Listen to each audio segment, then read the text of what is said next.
31 coffins, one city on lockdown. This is World News Update today. Coming up, you'll witness the aftermath of one of Islamabad's deadliest attacks in years and discover why security officials fear this is just the beginning. The Islamic State just claimed responsibility for a suicide bombing at a Shiite mosque. But here's the twist. This isn't in a war zone. This is Pakistan's heavily fortified capital, a place where bombings are rare. Meet the mourners of the Khadija-ul Kubra Imambarga. Thousands gathered under the watch of elite commandos, roads blocked, checkpoints everywhere, the air thick with grief and fear. On Saturday, Pakistan began burying its dead. At least 31 people killed, more than 170 injured. The attacker opened fire inside the place of worship before detonating an explosive device. The bomber was also killed. But here's what nobody's talking about. This is the second major bombing in Islamabad in just 3 months. A terrifying pattern that suggests militant groups are expanding their reach beyond traditional conflict zones. For years, Pakistan's northwest was the battleground. Now, the violence is hitting the capital, home to government institutions, home to diplomatic missions, one of the most heavily guarded cities in the country. The assault targeted worshippers during a religious gathering, amplifying deep-seated fears over sectarian violence. Shiite Muslims, making up an estimated 10 to 15% of Pakistan's 241 million people, have long faced attacks by extremist groups.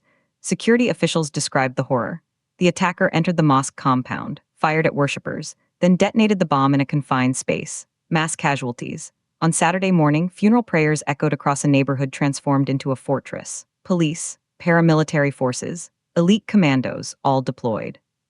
Surveillance increased, authorities warning that further attacks could not be ruled out. Mourners, visibly shaken, gathered in large numbers. Some beat their chests in a traditional display of mourning.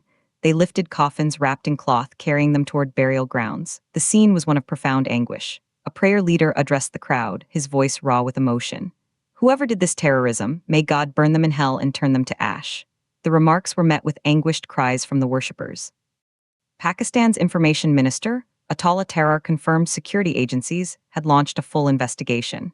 They are tracing the facilitators and handlers behind the bombing. Several of the injured remain in critical condition.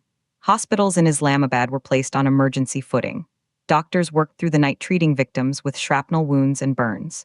The Islamic State group claimed responsibility in a statement on Telegram. This marks a deadly resurgence of urban militancy, raising alarm bells across the nation.